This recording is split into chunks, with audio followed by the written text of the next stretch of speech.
-35 degrees. The wind is blowing. Outside, mammoths are grazers by the edge of a frozen river. Inside the cave, a group of people are gathered around a fire. There is no modern technology, no heating system, only stone, bone, and intelligence. Tonight, we will explore one of the most challenging periods in human history: how cave people survived freezing winters during the Ice Age. Maybe as you listen to this story, your eyes will slowly close.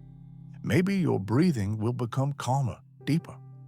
Either way is fine, because this is a sleep documentary, a quiet journey into the distant past. But have you ever wondered how humans could sleep at -40 degrees, wearing only animal skins? Today, we will examine step by step the survival story of cave people. First, we will understand how harsh the Ice Age truly was. Then, we will explore fire, shelter, clothing, and food. Finally, we will discover survival strategies that modern humans have forgotten, but our ancestors knew very well. If you are ready, let us travel back in time, approximately 25,000 years ago. When we think of the Ice Age, most of us imagine a world completely covered in ice. This image is not entirely wrong, but it is incomplete. The Ice Age was not a single frozen moment. It was a series of long, repeating, cold periods. Over the last 2 million years, Earth shifted again and again between glacial and warmer interglacial phases. Each glacial period lasted tens of thousands of years. Temperatures dropped, glaciers expanded, sea levels fell, then slowly, the climate warmed again. The period we focus on today is known as the last glacial maximum. It occurred between 26,000 and 19,000 years ago. During this time, vast areas of the planet were covered by ice. Half of North America, most of Northern Europe, Siberia, and many mountain regions lay beneath thick ice sheets. In some places, the ice was more than 3,000 meters thick. Average global temperatures were 6 to 8 degrees lower than today. That number may sound small, but its effects were extreme. Winters reached -40 degrees. Even summers rarely climbed above 10 degrees. Wind was constant, storms were violent. Snowfall could last for months. In such conditions, surviving outdoors for long periods was nearly impossible. And yet, humans lived here. They did not choose this environment. Evolution placed them within it. Homo sapiens emerged in Africa around 300,000 years ago and gradually spread across the world. When modern humans reached Europe, they encountered another human species already adapted to the cold: the Neanderthals. Strong, intelligent, and resilient, Neanderthals had survived in these harsh lands for thousands of years. Sometimes the two species competed. Sometimes they lived side by side. Sometimes they interbred. Even today, most humans carry traces of Neanderthal DNA. During the Ice Age, both groups faced the same challenge: how to stay alive when the cold never truly left. To survive, they needed shelter. This brings us to an important question. Why did Ice Age humans live in caves? Could they not build shelters in the open? Caves were more than simple shelters. They were places of survival. In a world where spending a single night outside could mean death, a cave offered protection from wind, snow, and predators. But not every cave was suitable. Choosing the wrong cave could end an entire group. The first criterion was location. A cave needed to be close to water. A river, lake, or spring had to be reachable within a short walk. Without water, survival was impossible. Yet the cave could not be too close to the water either. Animals gathered at water sources. If the cave lay directly along an animal path, dangerous encounters would be constant. Balance was essential. The second criterion was direction. The orientation of the cave entrance mattered greatly. Northern winds were the coldest and most violent. For this reason, south-facing caves were preferred. Sunlight warmed the entrance during the day, raising the temperature inside by a few precious degrees. In extreme cold, a few degrees could decide life or death. The third criterion was depth. Very deep caves were avoided. Sunlight did not reach far inside, and deep caves were often home to cave bears. These massive animals could reach 3 meters in height and weigh more than 600 kilograms. Encountering one could be fatal. Humans used only the front sections of caves, usually settling 10 to 20 meters from the entrance. The fourth criterion was the ceiling. It could not be too low or smoke from the fire would accumulate. But it could not be too high either, or heat would escape. An ideal ceiling height of 3 to 4 meters allowed smoke to rise while keeping warmth inside. Once a cave was chosen, the interior was carefully organized. The ground was leveled, sharp stones were removed, animal skins were spread across the floor. A central fire pit was prepared, surrounded by stones. At the entrance, wind barriers made from branches and skins reduced drafts while still allowing airflow. Archaeological evidence confirms these arrangements. Caves such as Lascaux in France or Altamira in Spain share similar layouts. Their entrances face south. Fire pits are clearly visible. Life inside these caves followed careful planning, refined over generations. But shelter alone was not enough. Warmth was essential. The true heart of survival was fire. Fire was more than heat. It was light in darkness, safety against predators, a tool for cooking, and the center of social life. People gathered around it, shared stories, passed down knowledge, and rested together. Humans are unique in their ability to control fire. This skill began with Homo erectus over 1 million years ago and was perfected over time. By the Ice Age, both modern humans and Neanderthals were masters of fire. Lighting a fire, however, was difficult. There were no matches or lighters, only stone, wood, and patience. One method involved striking flint stones together to create sparks. These sparks fell onto dry grass, bark, or fungus. With gentle breath, a flame was born. Another method used friction. A hard piece of wood was rotated against a softer one until heat ignited fine wood dust. This process could take many minutes, but it worked reliably when mastered. Once lit, the greater challenge began: keeping the fire alive. Allowing a fire to die was dangerous. Restarting it from nothing required time and energy. For this reason, Ice Age people kept their fires burning continuously. Someone was always responsible for adding fuel. Fire duty was one of the most important roles in the group. Finding fuel was not easy. Forests were sparse, and wood was scarce. Humans adapted by burning whatever could sustain flames. Animal bones, especially mammoth bones, burned slowly and intensely due to their fat content. A single large bone could keep a fire alive through the night. Dried animal dung was also used despite its unpleasant smell. Shrub roots, dry grass, peat, and moss all served as fuel. The fire's temperature had to be carefully controlled. Too hot, and the cave became unbearable. Too weak, and the cold crept back in. The ideal temperature inside the cave ranged between 15 and 20 degrees Celsius. Stones placed around the fire absorbed heat and slowly released it through the night, maintaining warmth long after flames softened. Animal skins were laid near these stones. People slept close, using stored heat to keep their bodies warm. But what about smoke? Why did it not suffocate them? The answer lies in natural ventilation. Warm air rose and escaped through cracks in the ceiling. Fresh, cold air entered through the entrance. Skin curtains reduced strong drafts while allowing airflow.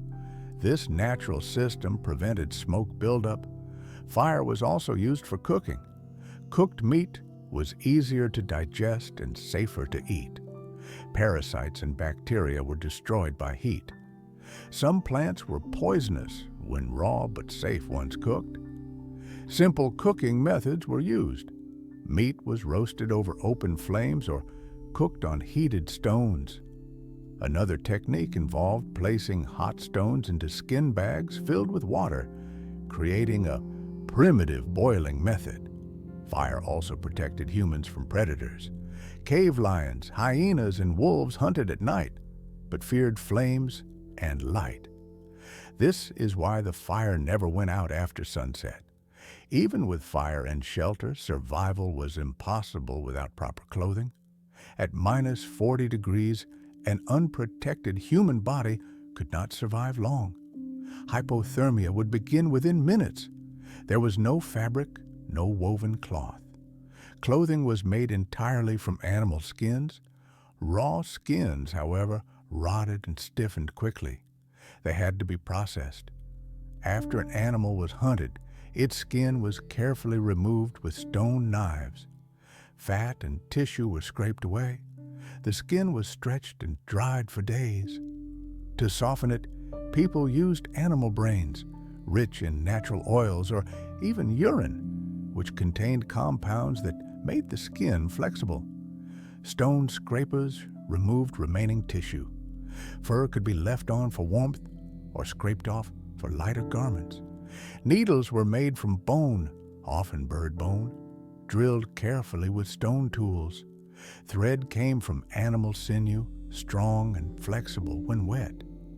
Using these tools, skins were sewn tightly together, creating garments that blocked wind and trapped heat. Clothing was layered. Fur faced inward to retain warmth, while outer layers blocked wind. Shoes were filled with dry grass for insulation. Hoods protected the head and neck, sometimes shaped from animal heads, offering both warmth and symbolic meaning.